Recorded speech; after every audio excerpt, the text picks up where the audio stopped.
Welcome to the latest episode of On the Desk of Brian, an easygoing podcast where I explore a mix of my professional and personal interests. In today's episode, I take a look at college athletes' NIL spending, impacts of the Visa and MasterCard settlement for consumers, the Phoenix Suns' strategy on developing their rookies, improvements in Apple's Passwords app, and much more.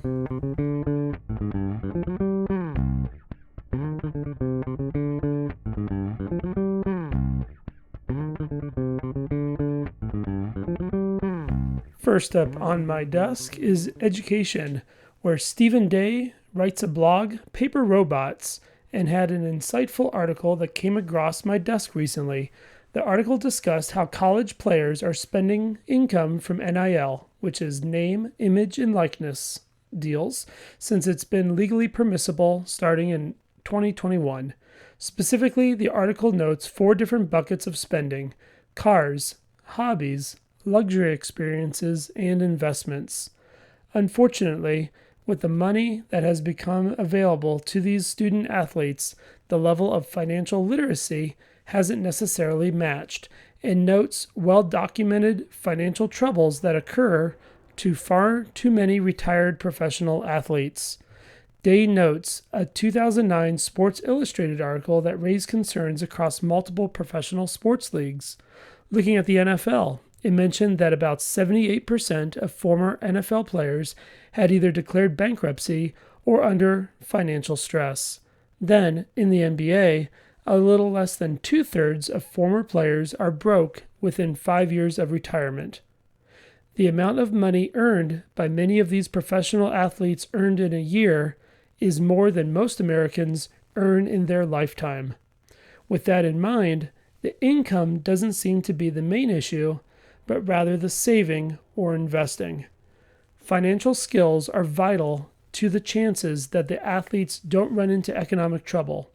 Specific skills recommended by the Consumer Financial Protection Bureau are knowing when and how to find reliable information to make financial decisions, knowing how to process financial information to make financial decisions, and knowing how to execute financial decisions and adapt to stay on track.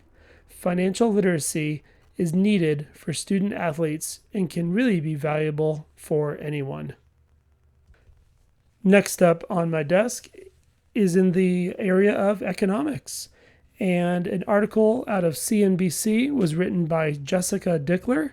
In her article, Jessica is looking into some ramifications of a Visa and MasterCard settlement and the impact it may have on consumers. Under the proposal, merchants would gain the ability to reject certain high-fee cards, group cards into acceptable categories, and add surcharges of up to 3% for credit card payments. The settlement creates 3 card categories: commercial cards, premium and rewards cards, and standard no rewards cards. A merchant is allowed to not accept any category of cards, but if it accepts a category of card, it must accept all cards within that category. The credit card companies are also issued a cap on the swipe fees usually passed on to businesses. As far as impacts to the consumer, there may not be much in the near term, but looking further, credit card companies may scale back on its rewards since so many of these programs are funded by the fees. To find out more about some of the nuances of this ruling, please check out the article. The link is in the show notes. What are the main differences between sports betting and investing? That's the topic from the next article that comes from Schwab and was written by Patrick Means. In the article, the author notes 4 main differences. The first is the concept that risk is managed versus chance. When you invest, you are involving yourself in a calculated risk, all based on research and the ability to diversify as well as align investments with your goals. Sports betting, on the other hand, is very much chance-based, where you have very little control of the outcomes, and often the house, aka the sportsbook, has an edge on their information available to them. The second is the aspect related to time. When you invest, it's generally for a long-term game.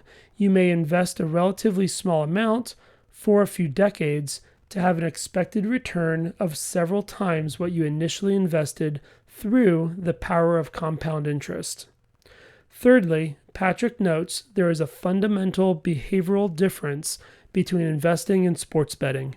He argues that investing is intentional, where the investor sets goals, plans, and researches, whereas a sports bettor's behavior is more driven by emotional motivations such as excitement, impulse, and chasing losses.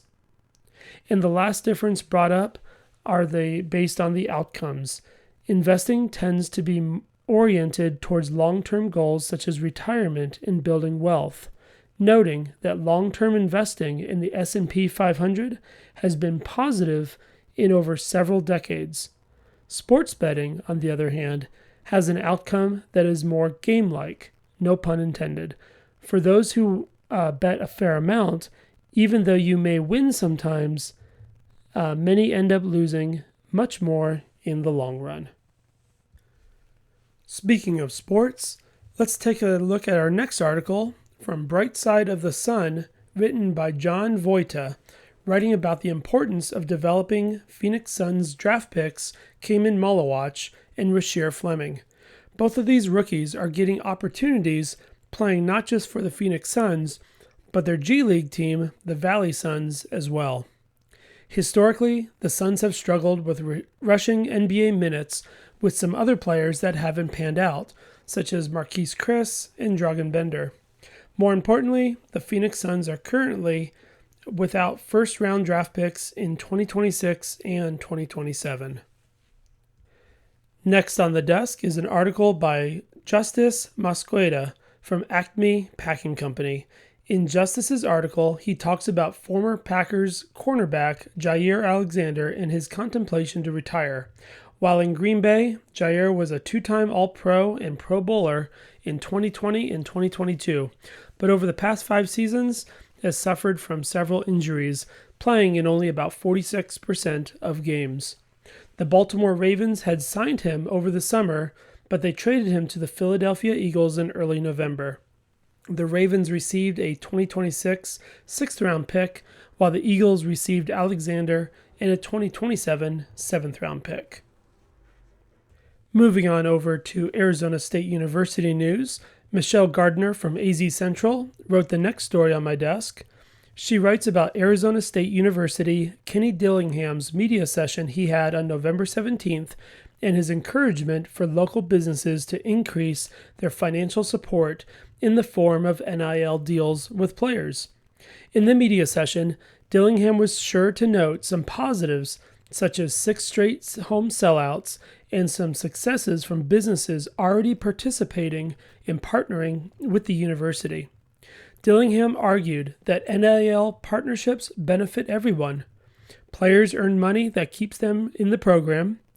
Businesses gain marketing value by being associated with athletes, and the city benefits from the team's growing visibility. He highlighted examples of restaurants naming foods after players and encouraged more to do the same, suggesting even modest deals of $500 to $1,000 a month could make a significant impact. Now it's time for today's Not a Sponsor. Have you ever noticed that life would be a whole lot easier if everything came with a financial coach, even the stuff you didn't ask for? Well, today's Not a Sponsor is brought to you by financial literacy, the thing we all wish came bundled with fame, fortune, or at the very least, our first credit card. Let's be honest, whether you're a college athlete suddenly cashing NIL checks or a weekend sports bettor convinced you've got a system, money has a funny way of slipping through your fingers like a running back through an open gap. Financial literacy, again, not an actual sponsor, is here to remind you that having money isn't the same as knowing what to do with it. Just ask the pros. As Stephen Day's Paper Robots article points out, nearly 78% of NFL retirees have hit major financial trouble, and NBA players, about 2/3 end up broke within 5 years. That's not a budgeting problem. That's a life skill problem. Fortunately, financial literacy, still not paying me, is backed with practical advice. The Consumer Financial Protection Bureau recommends 3 core skills: knowing how to find good information, understanding how to use that information, and making decisions that keep you on track instead of, well, on fire. But wait, there's more. Today's Not a Sponsor also includes a bonus segment from our friends at Understanding Your Credit Cards, which is, again, not real and pays me absolutely nothing. Thanks to that new Visa and MasterCard settlement, merchants may start picking which types of cards they'll accept. Premium rewards cards, maybe. No frills cards, probably. The fees behind those points and cashback bonuses might change, and yes, your beloved airline miles might feel it down the road. And for those keeping score at home, Financial Literacy would also love to remind sports bettors that investing and betting are not the same thing. One uses research, time, and long-term planning. The other uses hope, vibes, and your friend Kyle, who's pretty sure is a lock. So whether you're managing NIL money, navigating new credit card rules, or choosing between the stock market and a 5-team parlay, remember, Financial Literacy is the sponsor you need, even if it's absolutely definitely not a sponsor. Thank you to ChatGPT for today's Not a Sponsor segment. Next up in technology, the Passwords app was released last year in iOS 18, but in iOS 26, the app has become a lot more useful, and for some, may even be a good replacement if you want to use or have used third-party products. Ryan Christoffel from 9to5Mac has our next article where he elaborated on some of those features. Now, the Passwords app has the ability to manually input full credit card details in the Wallet app, where previously only the last 4 digits were easily accessible. In addition, there is a system-wide autofill for credit cards. iOS 26 expands the autofill menu options to include credit card alongside logins, making easier access across apps. And version history support in the Passwords app. The Password app now keeps previous versions of logins, so if a credential gets overwritten or changed, you can revert. That last feature is one that I'm personally most intrigued by. I've been a Bitwarden user for several years, and one of the biggest reasons why I haven't considered fully switching over to Apple's first-party option is because Bitwarden remembers your previously used passwords. For those who are considering switching away from their third-party password managers, this could potentially save some money, as many password managers have a subscription cost associated with them. In addition, there are a lot of users out there who currently do not use a password manager at all. If you want more details, please check out the article. The link is in the show notes.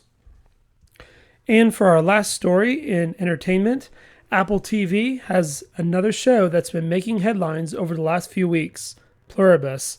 The last article of this show comes from today and was written by Gina Viviento.